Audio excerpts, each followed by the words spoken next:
तर विद्यार्थी मित्रांनो, आज आपण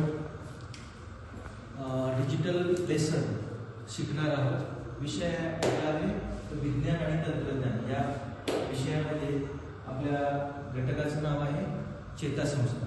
आज तुम्ही स्क्रीनवरती पाहत असाल की इथे आपण स्लाइड्स तयार केलेले आहेत। तर चेतासंस्था म्हणजे काय ते आज आपण बघणार आहोत। तर इथे तुमच्या समोर आहे चेतापेशी।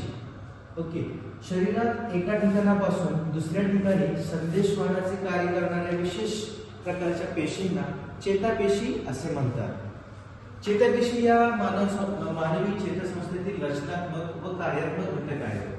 विद्यार्थी मित्रांनो, दुसरा पॉइंट आहे चेतासंस्थेचा। मानवी शरीरातील आकाराने सर्वात मोठ्या असणाऱ्या चेतापेशींची लांबी काही मीटर पर्यंत असते। चेतापेशींमध्ये विद्युत, रासायनिक, आवेग निर्माण करण्याची व वहन करण्याची क्षमता असते। चेतासंस्था ही सर्वात मोठा भाग आहे, इम्पॉर्टंट भाग आहे आपल्या शरीराचा। पुढचं स्लाइड बघूया। आणि तुम्हाला इथे चेतासंस्था म्हणजे स्क्रीनवरती आकृती पण दिसत आहे, वेगवेगळे त्याचे नाव पण त्याला दिलेले आहेत आणि त्याचे स्नायूंचे प्रकार पण इथे दिलेले आहेत।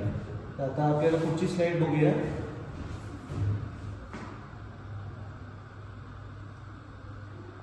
चेतासंस्थांचे वेगवेगळे प्रकार आहेत।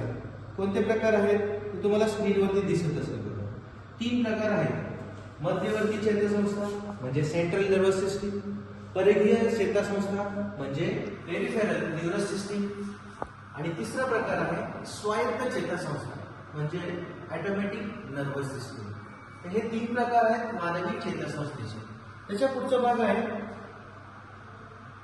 आता ह्याच्यामध्ये दिसेल तुम्हाला की या ठिकाणी संपूर्ण शरीरामध्ये चेतासंस्थेची एक लाईन दाखवलेली आहे।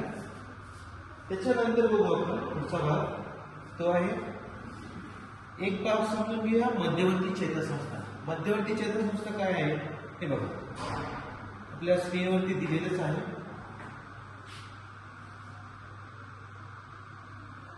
एक मिनिट आपण स्लाइड शो करण्याचा प्रयत्न करूया। टेक्निकली जरा प्रॉब्लेम येतो आहे आला, ठीक आहे। मध्यवर्ती चेतासंस्था काय बघा, मध्यवर्ती चेतासंस्था ही मेंदू व मेरुरज्जू यांनी बनलेली असते। मेंदूची रचना अतिशय नाजूक परंतु अत्यंत विकसित अशी आहे।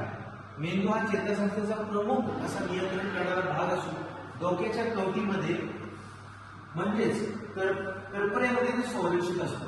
मेरुरज्जूला म्हणजे आपल्या स्पायनल कॉर्ड, स्पायनल कॉर्ड, तर त्या ठिकाणी संरक्षण मिळते, पाठीच्या कण्याचे संरक्षण मिळते।